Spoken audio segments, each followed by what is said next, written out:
இப்போ ஆண்களுக்கு இலவசம் இலவச பேருந்து நாங்க கேட்டோம். ஏற்கனவே 1,00,000 கோடி இழப்புல போகுது. இப்போ இலவசமா கொடுக்குற காசை எங்க இருந்து எடுப்பீங்க? இலவசமா நீங்க பேருந்துல பயணிக்கலாங்கிறீங்க, அது பேருந்தா? இப்போது புதிய அறிமுகம் ஆச்சி ஹோட்டல் சாம்பார் 50 கிராம் ரூபாய் 20 மட்டுமே. நீங்க சொல்லுங்க, அண்ணன் யாரோட கூட்டணி வைக்கலாம்? அந்த கட்சிகளோட சேர முடியும்னு வாய்ப்பு இருந்தா நான் தனியா கட்சி ஆரம்பிக்க வேண்டியது இல்லையே. இப்ப கூட சொன்னேன்ல, 1 விழுக்காடு 2 விழுக்காடு வாக்கு வச்சிருக்கவங்களுக்கு இவ்வளவு வாய்ப்புகளும் சீட்டும் நோட்டும் பேரம் பேசப்படும் போது எனக்கு பேசியிருக்க மாட்டாங்கன்னு எப்படி நம்புறீங்க? புதுசான்னு சொல்றாரு தம்பி. இதுல என்ன புதுசு இருக்கு? இதுல என்ன? ஏற்கனவே நீங்க ஆட்சியில 1000 கொடுத்தீங்க, மகளிருக்கு கூட 1000 கொடுக்குறீங்க. 10 லட்சம் கோடி கடன் 15 லட்சமா ஆகும், 15 லட்சம் கோடி ஆகும். இப்ப ஆண்களுக்கு இலவசம் இலவச பேருந்து நாங்க கேட்டோமா சொல்லுங்க. ஏற்கனவே 1,00,000 கோடி இழப்புல போகுது. இப்ப இலவசமா கொடுக்குற காசை எங்க இருந்து எடுப்பீங்க? எங்க இருந்து? இதெல்லாம் நல்ல திட்டமா நஷ்டமா?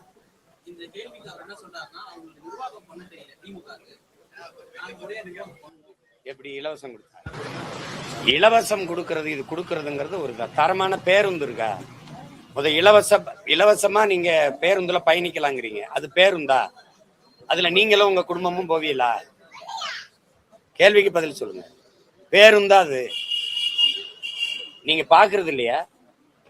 பாதி பக்கம் பேந்துக்கிட்டு போறது, முன்னாடி இது இல்லாம இங்க இல்லாம போய்கிட்டு இருக்கும்போதே பேந்து, இதெல்லாம் பாக்குறீங்களா? அது பேருந்தா? அது காயலாங்கடையில இருக்க பழைய இரும்பாரு. யாரு கேட்டது உங்களுக்கு நீங்க இலவச பேருந்து கொடுங்கன்னு? யாரு கேட்டது?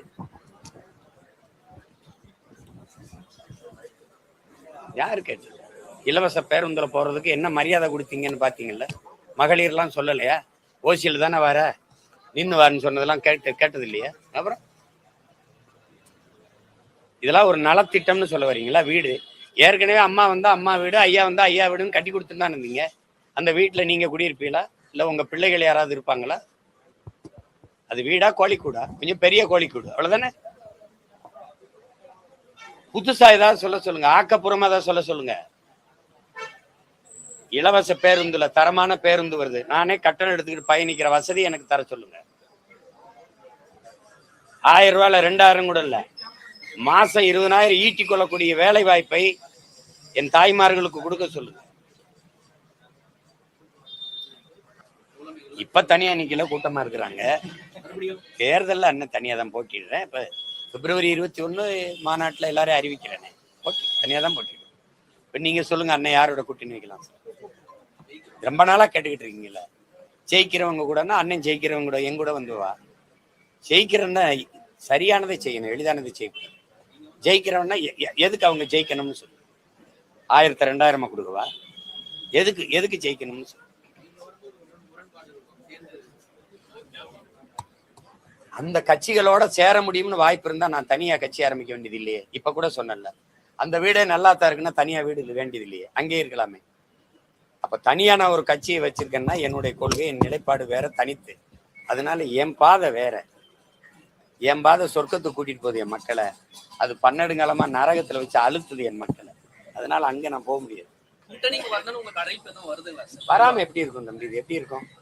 1 விழுக்காடு 2 விழுக்காடு வாக்கு வச்சிருக்கவங்களுக்கு இவ்வளவு வாய்ப்புகளும் சீட்டும் நோட்டும் பேரம் பேசப்படும் போது எனக்கு பேசியிருக்க மாட்டாங்கன்னு எப்படி நம்புறீங்க? நான் அதை விரும்பல, அதை செய்ய மாட்டேன், அந்த தவறை செய்ய மாட்டேன். படிப்பறிவிலும் மேலானது பட்டறிவுங்கிற நோக்கத்தை கொண்டவன், நான் கொள்கை கொண்டவன். என் முன்னவர்கள் பட்டதுல இருந்து நான் இப்ப குறிப்பா ஐயா விஜயகாந்த் அவர்களுக்கு 10.5 விழுக்காடு வாக்கு இருந்துச்சு தனியா நிற்கும் போது. இன்னைக்கு என்ன வாக்கு இருக்குன்னு நினைக்கிறீங்க? காரணம் இங்க கூட்டணி வச்சதுனால குறையுது. நம்பிக்கை இழக்கிறோம், தனித்துவத்தை இழக்கிறோம். அதை நான் இழக்க கூடாதுன்னு நினைக்கிறேன். இப்போது புதிய அறிமுகம் ஆச்சி ஹோட்டல் சாம்பார் 50 கிராம் ரூபாய் 20 மட்டுமே.